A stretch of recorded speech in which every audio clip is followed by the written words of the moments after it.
Bonjour à tous, bienvenue dans la nouvelle émission de CGTN Français. Pour tout vous dire, je suis ravie de vous retrouver pour ce deuxième numéro. Dans cette émission, nous allons revenir sur un épisode qui nous a tous marqués, le confinement, en nous intéressant aux conséquences psychologiques qu'il a pu avoir. Dans la première partie, nous serons en compagnie de deux psychanalystes, un Français et une Chinoise, qui avaient lancé durant l'épisode de confinement une plateforme de soutien psychologique. Nous reviendrons avec eux sur cette expérience et nous irons un peu plus loin en nous intéressant au rôle de la psychanalyse en situation de crise et à la manière dont les événements ont été vécus aussi bien en France qu'en Chine. Et puis la dernière partie sera consacrée à un sujet plus léger avec quelqu'un qui a pris un malin plaisir à nous chatouiller les papilles pendant le confinement.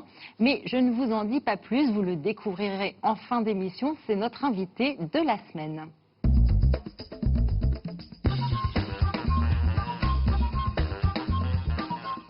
Augmentation des divorces, problèmes psychologiques, troubles du sommeil, les médias nous ont abreuvés durant notre printemps confiné d'articles et de reportages sur les conséquences du confinement sur notre vie, que ce soit pour les personnes contraintes de rester chez elles ou pour ceux qui étaient en première ligne comme les soignants. Cette période très particulière a aussi été une occasion pour ceux qui ont dû rester chez eux en télétravail de prendre le temps de mener une réflexion personnelle.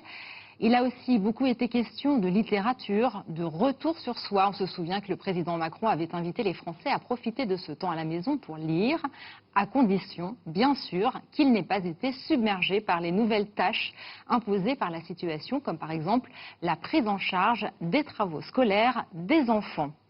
Alors que cette rentrée de septembre se déroule dans l'angoisse d'un éventuel reconfinement, au moins partiel, car l'épidémie enregistre un regain d'activité, notamment en France, dans cette émission, nous allons essayer de comprendre en quoi le confinement global de ce printemps, qui a bouleversé nos modes de vie, a pu avoir des conséquences psychologiques profondes et quels enseignements nous pouvons en tirer en nous intéressant à la fois à la France et à la Chine. Et pour en parler, je vais maintenant me tourner vers les deux invités qui nous ont fait le plaisir d'accepter de participer à cette toute nouvelle émission. Ils sont tous les deux psychanalystes, Vincent Hein et Ma Xiaomeng. Alors Vincent, vous êtes un psychanalyste, je l'ai dit. Vous avez un parcours singulier puisque vous avez d'abord étudié la psychologie en France.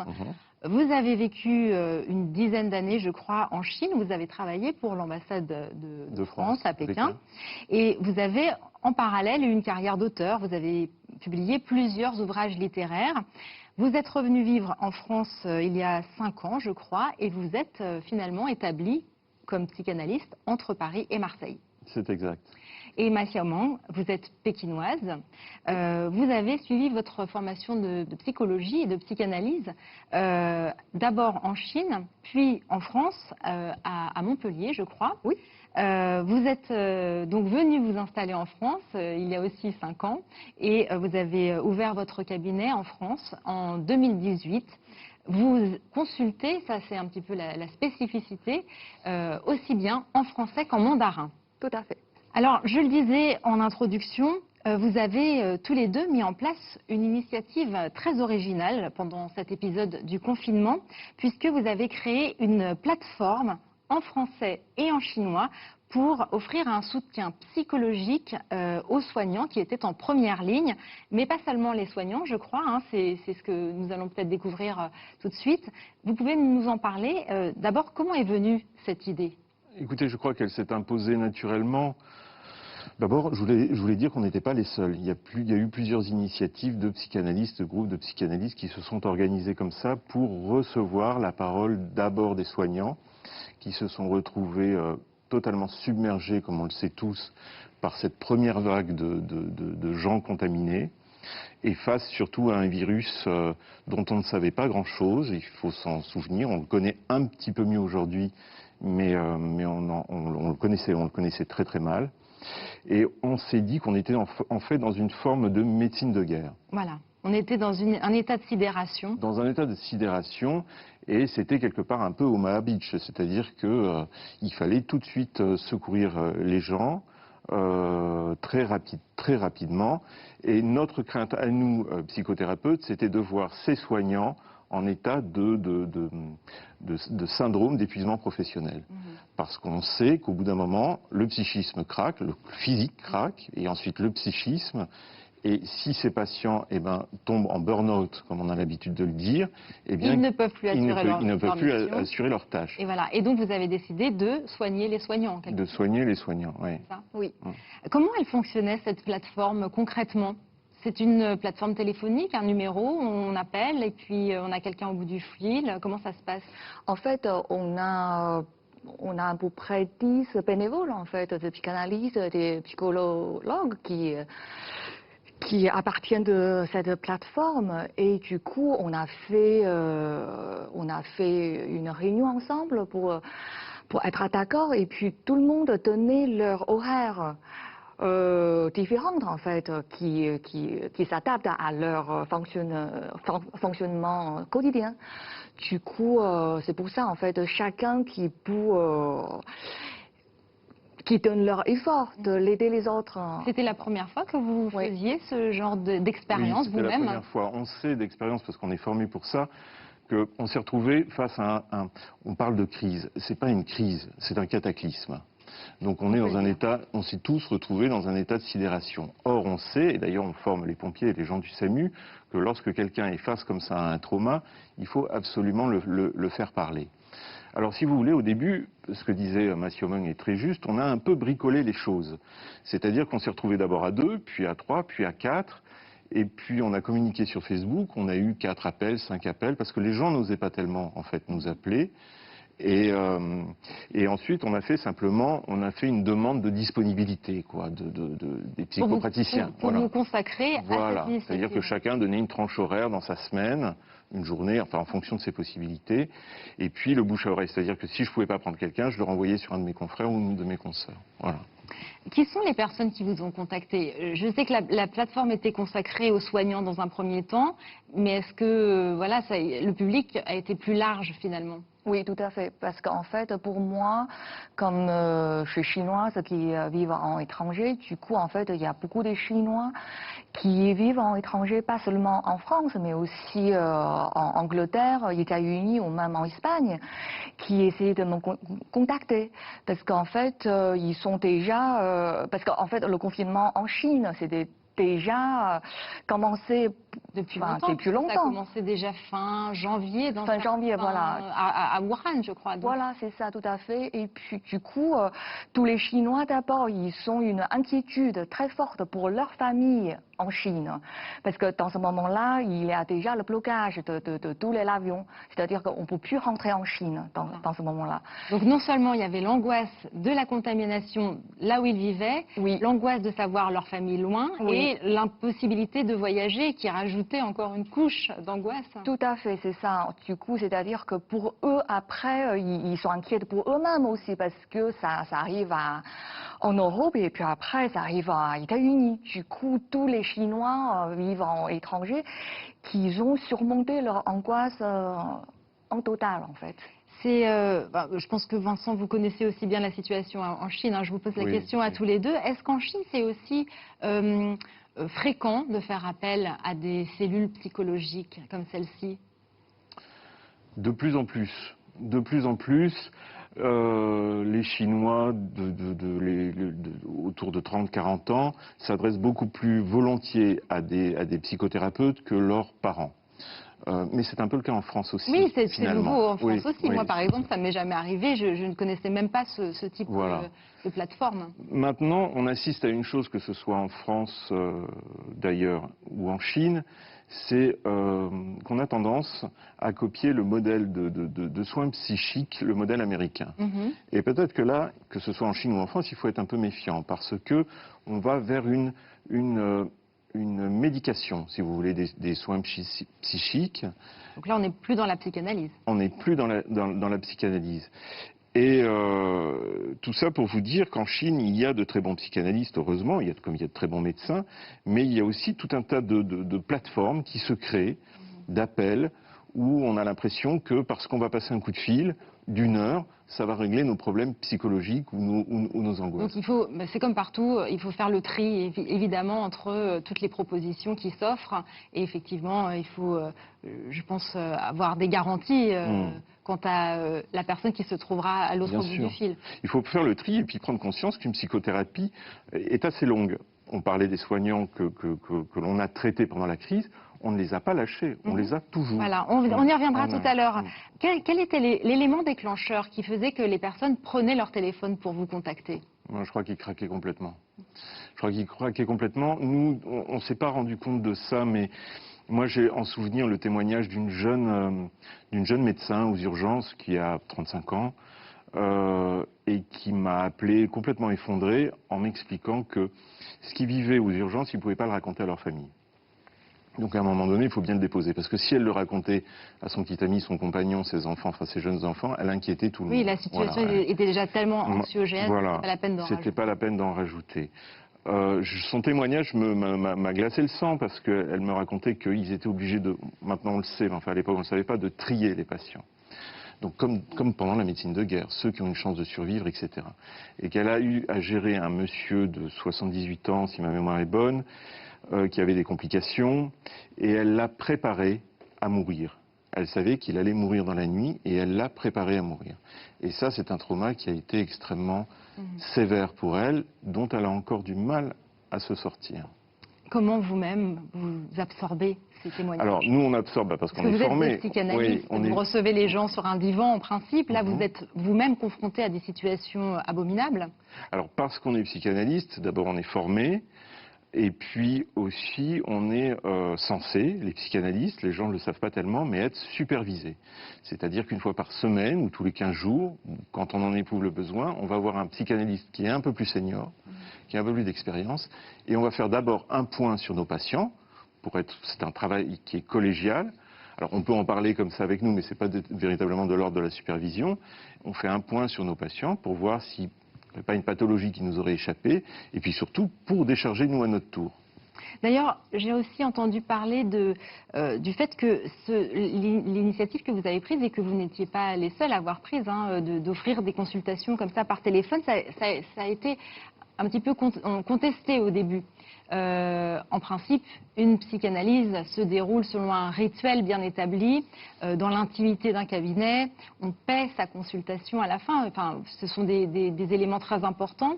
Certains ont estimé que, voilà, on ne pouvait pas faire de la psychanalyse par téléphone. Comment est-ce que vous voyez cette critique?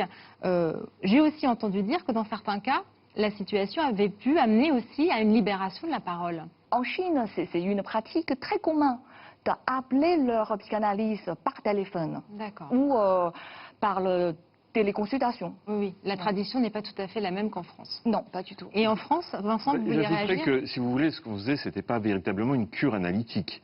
C'était ce qu'on appelle, le psychanalyste, il est capable de faire deux choses, ce qu'on appelle du soutien. Quand on reçoit, Freud disait, quand vous recevez un patient en crise, il ne peut pas rentrer dans son analyse, tout de suite, immédiatement.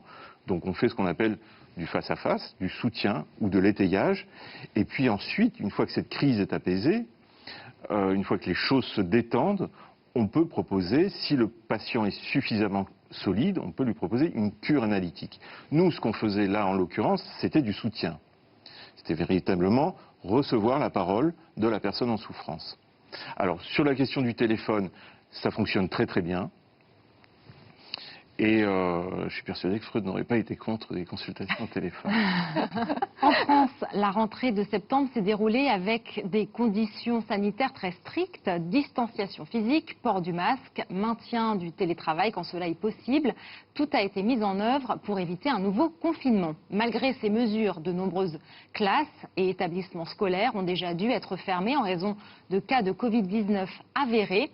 Nous nous sommes rendus dans les rues de Paris pour recueillir quelques témoignages sur la manière dont le confinement de ce printemps avait été vécu et sur la perspective d'un éventuel reconfinement. Je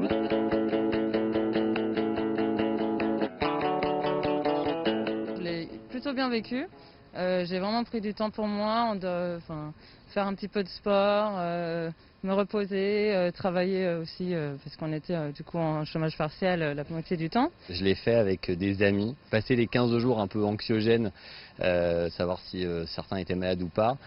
Ça a été presque des vacances en fait. Le côté positif, c'est que oui, j'étais en famille, donc j'étais partie en Normandie, etc. Donc c'était plutôt cool de partager ces moments que j'avais plus avec ma famille. Mais c'est vrai qu'à un moment, c'était un peu long, quoi. J'ai commencé par une partie de télétravail, mais j'avais pas le choix de rester à Paris, donc bon, il a fallu s'y habituer, quoi. J'ai pris du temps pour moi, pour faire des petites choses, et notamment je me suis donné pour la mission de faire des masques pour ma famille, donc j'en ai fait pas loin de 100.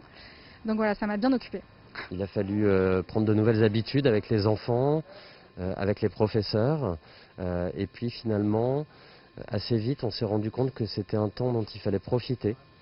Parce qu'on ne partage pas si souvent que ça avec nos enfants. Comme je suis encore étudiante, cours en ligne, toujours un peu difficile de joindre les profs. Après, sinon, c'est aussi un peu la vie en communauté qui est parfois un peu compliquée. On se marche un peu tous dessus.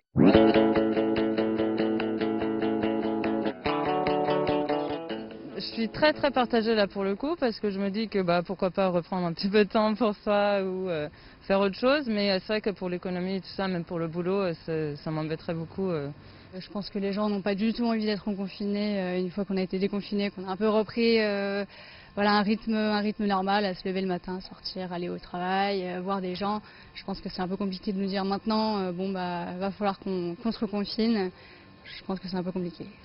Il y a peu de chances qu'on ait le loisir finalement de rester chez nous comme ça. Accessoirement, c'est pas non plus quelque chose qu'on attend. On a envie de préserver nos emplois, donc on n'est pas pressé que ça reconfine.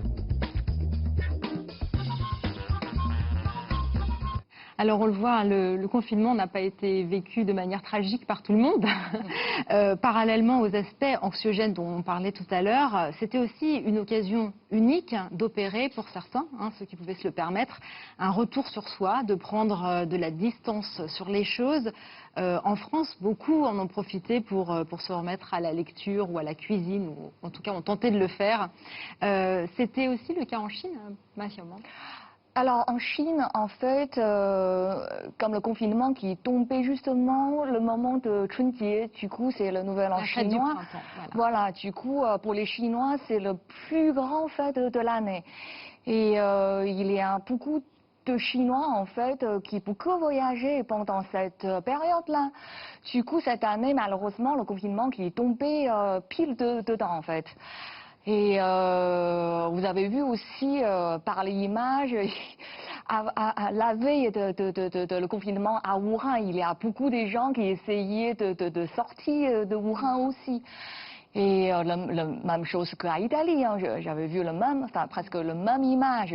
Mais bon, en Chine, il y a un côté aussi, c'est que on dit en chinois, c'est qui lai zhi zi an zhi, c'est-à-dire que c'est un peu comme un concept Confucius, c'est-à-dire que puisque c'est comme ça, on va essayer d'adapter. C'est-à-dire qu'on ne cherche pas de lutter contre soi-même. On fait avec. Exactement. Du coup, c'est un peu comme en France, où on fait beaucoup de cuisine aussi. On profite de ce moment avec les membres de famille et tout ça. Oui, on a vu beaucoup de vidéos très amusantes de Chinois qui faisaient preuve de beaucoup d'imagination pour occuper leur temps pendant le confinement. Par TikTok. Voilà. Oui. Vincent Hein, vous qui vous intéressez particulièrement aux questions de souffrance au travail et plus généralement aux pathologies liées au néolibéralisme, pensez-vous que cette pause ait pu avoir des bienfaits ? Alors, elle a eu des bienfaits. Certains se sont rendus compte que ne plus subir l'agressivité d'un lieu de travail leur allait tout à fait bien et qu'ils se sentaient extrêmement mieux durant ces périodes. D'ailleurs, on le voit, alors ça, parmi nos patients, une vague notamment de Parisiens, de nos patients parisiens qui nous disent que ça y est, la décision est prise, ils vont quitter Paris. Et il y a un exode de citadins, pas que les Parisiens d'ailleurs, à la campagne. Alors on l'a beaucoup lu, ça, je ne sais pas si c'est vrai. Moi je peux en témoigner parmi mes patients, et il se trouve que j'ai rencontré un agent immobilier, là j'en ai parlé avec lui, et il me disait qu'effectivement province, il y avait une hausse des prix du... J'ai vu qu'il y avait une Voilà, hausse des prix ouais. dans la Creuse, un Oui. département Donc, assez peu peuplé en principe. mais même sur les villes secondaires, c'est-à-dire les grandes villes françaises comme Bordeaux, Lille, Strasbourg, Marseille, enfin des villes qui sont très agréables, qui restent quand même des grandes villes, avec un accès à la nature plus facile, plus commode qu'à Paris. Ouais. Justement, pendant le confinement, on s'est beaucoup extasié sur des images qu'on voyait circuler, notamment sur les réseaux sociaux et les médias, des animaux sauvages qui regagnaient les villes.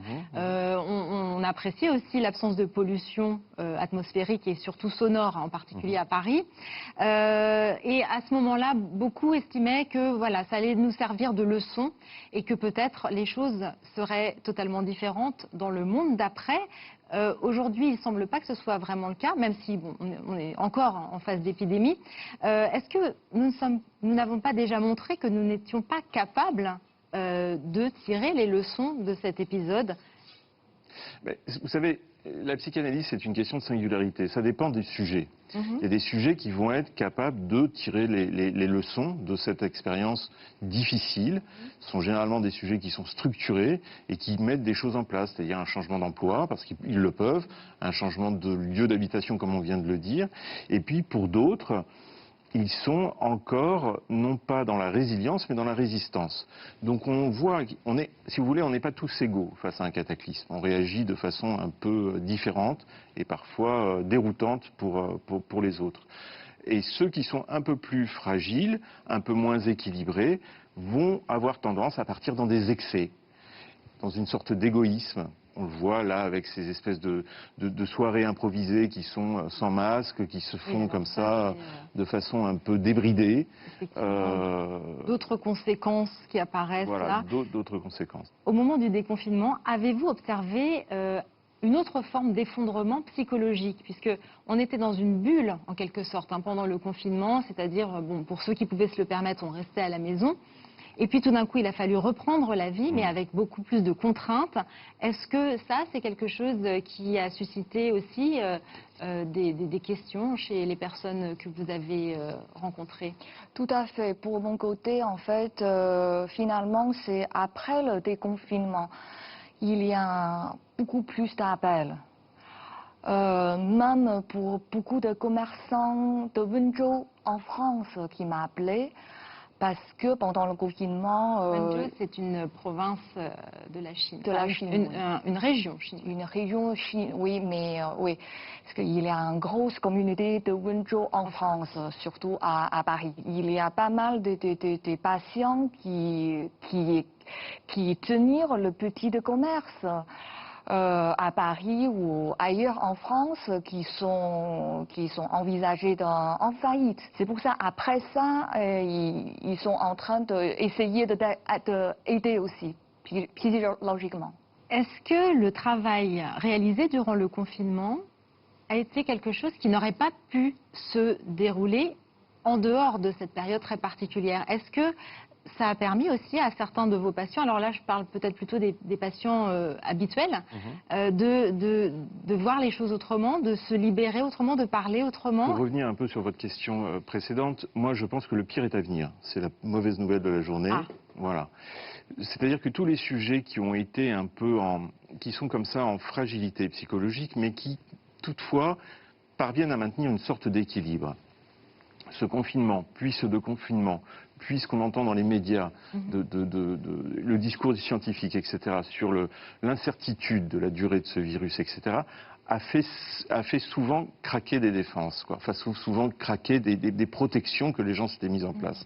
Donc on a reçu un afflux, effectivement, et je pense que dans les mois et peut-être l'année à venir, l'histoire nous le dira, on va recevoir comme ça un afflux de patients qui jusqu'alors arrivaient à maintenir quelque chose d'à peu près correct et qui là vont se D'autant plus que cette situation pourrait se prolonger. Apparemment, d'après certaines études, on pourrait s'attendre à ce que pendant au moins 2 ans encore, on soit obligé de maintenir la distanciation sociale, les gestes barrières, tout ce qui a été mis en place pour essayer de ralentir la propagation de l'épidémie. Ça aussi, ça joue un rôle important, le fait que les gens ne puissent plus avoir les mêmes contacts qu'avant, ne puissent plus être aussi proches Oui, honnêtement, personnellement aussi, pour nous, encore les Chinois qui vivent en étranger, maintenant, on ne sait même pas de quel moment on peut rentrer en Chine. Oui, c'est toujours pour très compliqué revoir notre pour famille. voyager. Et même pour les étudiants chinois, ils sont déjà inscrits ou ils voudraient inscrire dans les universités étrangères. Ça crée beaucoup de problèmes aussi. Ouais. Oui, c'est des problèmes en cascade. Oui. Il n'y a pas de nouveau confinement général prévu en France pour l'instant, même si c'est déjà le cas, j'ai vu dans certains pays, avec une véritable nouvelle vague.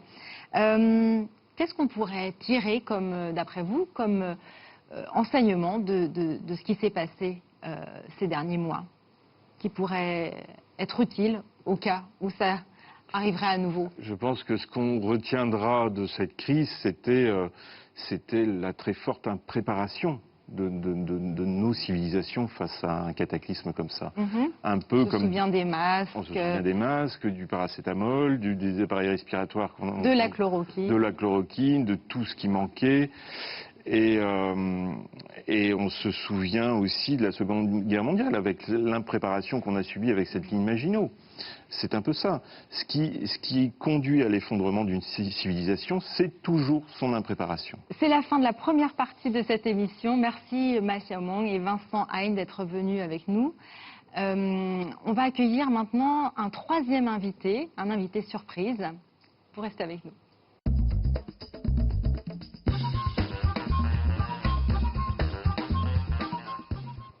Dernière partie de cette émission, l'invité de la semaine. J'accueille maintenant sur le plateau de Pour tout vous dire, une étoile montante de la pâtisserie française, Nicolas Paciello. Bonjour Nicolas Paciello, merci d'être venu. Merci à vous. Et vous n'êtes pas venu les mains vides. Non. Alors, qu'est-ce que vous nous avez apporté? Je me déplace rarement les mains vides. C'est une bonne nouvelle pour nous. Voilà, ouais. Alors, qu'est-ce que c'est? Je crois reconnaître vos finger cookies. C'est ça. Ah, et finger cookies, donc c'est un cookie que j'ai fait de cette forme-là pour changer un peu, pour être un peu, pour se distinguer un peu des autres cookies qu'on peut avoir. On a le cake à la noisette et le cake vanille. Alors merci pour ces gâteaux, Nicolas Paciello. Vous avez attrapé très tôt le virus de la pâtisserie. Après votre apprentissage, vous êtes passé par plusieurs grandes maisons. Vous avez été sélectionné en finale du concours du meilleur ouvrier de France en 2018. Ouais, c'est ça. Et vous avez publié un livre, Le carnet des recettes qui déchire. Vous faites maintenant rayonner la pâtisserie française au restaurant Fouquet's à Paris. Oui. C'est ça. Alors, Nicolas Paciello, vous êtes vous aussi impliqué durant le confinement. Vous vous êtes mis au fourneau pour préparer des petites douceurs pour le personnel soignant, le personnel du SAMU, celui de l'hôpital Necker, et puis aussi dans le cadre de l'initiative Étoilée et solidaire à destination des personnes âgées. Pouvez-vous nous raconter cette expérience? Tout est arrivé entre naturellement et un peu spontanément. Et ça a commencé dès le premier jour du confinement, le 17 mars. Moi, je travaille au Fouquet's, je suis chef du Fouquet's. Il a fermé, comme tout le monde, aux alentours du 16, je crois. Enfin, en tout cas, le week-end, nous, on a fermé le samedi soir. Toutes les denrées étaient là. J'ai ramené beaucoup de choses chez moi à la maison. C'est vrai que 2-3 jours avant, par hasard, le SAMU m'avait contacté parce qu'eux, ils bossaient déjà dur pendant cette semaine-là. Naturellement, j'ai fait ce cake à la noisette fois 20 et puis ils sont venus le chercher, à la photo qu'on voit derrière. Ils sont venus le chercher le premier jour, je crois que c'était le lundi ou le dimanche. Et parce que après, j'ai pu aller visiter les locaux et tout, c'était dingue. Enfin, ils avaient vraiment aménagé 5-6 pièces où il y avait du monde qui courait dans tous les sens, c'était vraiment impressionnant. Et du coup, j'ai continué comme ça, toutes les semaines, à leur faire une petite... Ah, ça a continué ensuite, durant la durée du confinement? Ouais, je suis resté, maintenant, je suis très proche, en tout cas, du personnel du SAMU de Paris. C'était assez drôle. C'était une manière pour vous de contribuer à l'effort qui est mené? Bien sûr, bien sûr. De toute façon, on est à la maison, on travaille toujours, on a toujours des horaires assez difficiles. Enfin, j'ai continué à me lever, j'ai continué à travailler, j'ai continué à faire des gâteaux à la maison. Mon papa était ambulancier avant, il y a une histoire un peu, alors ça s'est pas fait à cause de ça, mais j'y ai retrouvé des choses que je voyais quand j'étais petit et tout. Donc voilà, ça s'est fait naturellement et ça a pris. Et c'est vrai que le premier poste qu'il y a eu par le SAMU a super bien marché. Et après, j'ai été contacté par Necker, par étoilés et solidaires qui font des événements pour les aînés qui sont confinés à la maison. Et Oui, d'autant plus ils ont pendant le tout un confinement. programme avec d'autres chefs. Voilà. Et donc, ils amènent en fait ces chefs dans Exactement. des maisons de retraite Exactement. pour permettre à des personnes âgées Exactement. d'avoir ce contact et puis de déguster aussi Voilà. des gâteaux. Et on a fait des box pendant le confinement. Du coup, on a envoyé des box à ces aînés, de cakes, de cookies. J'ai même fait une vidéo de financiers qu'on a envoyé à tous les aînés. Et Enfin, puis, voilà. et puis à Pâques aussi, j'ai à vu, Pâques, il y alors ça, avait c'était avec l'hôtel. des Ouais. chocolats parce que donc Pâques c'est une saison très importante pour Ouais, un pâtissier, exactement. c'est je crois Ouais. même la plus importante de Exactement, l'année. ouais, exactement. Et cette année, elle n'a un pas peu eu lieu ou elle a eu particulière, lieu en ouais. demi-teinte. Et donc finalement, vous en avez fait profiter le personnel de l'hôpital Necker à Paris, c'est ça? Exactement. Ils m'ont demandé si j'étais OK pour faire une production d'œufs de Pâques. Mahiamang et Vincent Haït, vous qui étiez en contact avec le personnel soignant, est-ce que vous avez été au courant d'initiatives de ce type? Moi, oui. Des aides-soignantes me l'ont dit. Et alors, quel a été l'impact? Ils étaient extrêmement touchés. Hein. Mais ils étaient, vous savez, tout le monde était à cette période, enfin, à fleur de peau. Donc le moindre applaudissement, la moindre chose, etc. Et puis, vous savez, dans le personnel soignant, les gens sont pas très riches. Hein, et c'est ce qu'il faut. Non, les salaires sont même Donc plutôt bas. une simple, alors c'était pas aussi prestigieux et grand que ça, mais enfin une simple pizzeria qui a apporté 20 pizzas à ces gens qui travaillaient H24 quasiment, ça les touche énormément, donc bravo. Et merci. Et pour nous, de rentrer dans les hôpitaux, de les voir, bien sûr. Un échange. Hein. Et on voit bien, ça fait partie de la sublimation, si vous voulez, en psychanalyse. On voit bien que chacun, à la hauteur de ses moyens, peut faire quelque chose. Oui, oui. Et ça, c'est très important, parce qu'on a vu ce pays se mettre finalement en marche et qui nous a tous finalement aidés à traverser cette période un peu compliquée. C'est-à-dire qu'il y avait ça d'un côté. D'un côté, il y avait l'impréparation dont vous parliez tout à l'heure, Vincent Haït. Et puis de l'autre côté, il y avait justement des initiatives individuelles qui permettaient aussi de renforcer la solidarité, la fraternité. Mais parmi les plus humbles, hein, moi j'ai vu sur des boîtes aux lettres des gens qui remerciaient leurs facteurs, par exemple. Oui, sur les poubelles aussi. Moi j'ai vu ça sur les poubelles. C'est rien et c'est énorme en fait. Absolument. D'ailleurs, Nicolas Paciello, vous avez gardé le contact, vous, avec les réseaux sociaux, en postant justement des petites vidéos sur lesquelles vous racontez, j'ai bien aimé ce terme, de raconter les gâteaux. C'était important pour vous de garder le contact avec vos fans? Ouais, alors, fan, c'est un peu fort comme mot, même si c'est un peu ce qu'on utilise, mais une fois de plus, ça s'est passé tout naturellement. Moi, je suis beaucoup présent sur Instagram, la pâtisserie, elle prend beaucoup de place sur Instagram, et c'est vrai que je suis un hyperactif. Mes journées sont toujours pleines du début jusqu'à la fin. Le confinement était vraiment bizarre. Du jour au lendemain, plus d'activité. Je suis resté sur les réseaux. Et oui, ces gens qui nous suivent toute l'année, je pense qu'à un moment, il fallait leur redonner. C'était ce moment-là où ils étaient à la maison, ils avaient besoin. Et ça s'est vu parce qu'il y a eu un engouement autour. J'ai eu des questions, mais tous les jours sur Instagram, c'était génial. Il y a une espèce de communauté qui s'est faite incroyable. Et c'est vrai que moi j'ai vu aussi beaucoup de monde. Alors là où j'habitais, presque tous les commerces étaient fermés. Enfin, beaucoup de commerces étaient fermés. Par contre, la boulangerie, il y avait la queue tous les jours. Je crois qu'il y a eu vraiment comme un refuge dans la pâtisserie. Vous l'avez constaté vous aussi? Exactement, ça s'est constaté là, ça s'est constaté dans les rayons de farine. Les œufs, la farine. Mais en fait, on se rend compte que... Des rayons vides de farine, alors que justement les gens font très peu de pain d'habitude. Exactement, mais en fait, on se rend compte que c'est vraiment... c'est réconfortant, la pâtisserie, c'est réconfortant. Nous, on a vu notre métier... Vincent ou Mahiamang, vous pouvez peut-être analyser ce côté Déjà, on a quelque chose, que ce soit les Chinois ou les Français, on a quelque chose avec la bouffe quand même. Oui, c'est évidemment réconfortant, ça déclenche, on le sait, maintenant les neurologues le savent, ça déclenche des hormones de plaisir, etc. Mais c'est surtout une relation directe à la mère, à la grand-mère, à la structure familiale. Donc vraiment un cocon qui rassure immédiatement. Vous mangez un carré de chocolat, vous êtes... ça remplace un psy. Ça remplace un oui. Il y a le partage. Oui, il y a le partage, et puis il y a la chaleur, et il y a tout ça. Ça fait appel, ça fait appel aux 5 sens. Oui, c'est ça. C'est ça. Alors justement, Nicolas Paciello, vous ouvrez une nouvelle pâtisserie ce mois-ci, je crois. Ça va pas tarder. Alors j'ai lu qu'elle ressemblait plus à une expérience sensorielle qu'à une simple boutique. Qu'est-ce que vont y trouver les amateurs de pâtisserie? J'ai voulu vraiment faire entrer les gens dans mon univers de création. Nous, on crée comment? Avec à partir d'une bonne noisette, une bonne vanille, un bon fruit.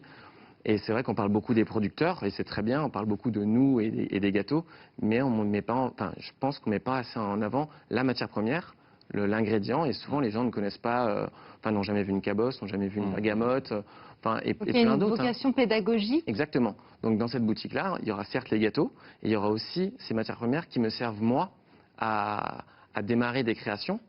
Et alors ils seront sous forme d'univers où on pourra sentir, goûter sous des petites formes, toucher. Alors on fait attention avec le Covid et tout, mais c'est vraiment des univers qui ont été créés avec, vous savez, des espèces de poires pour sentir, pour avoir de l'odeur, présenter une vanille Tahiti, une vanille Madagascar.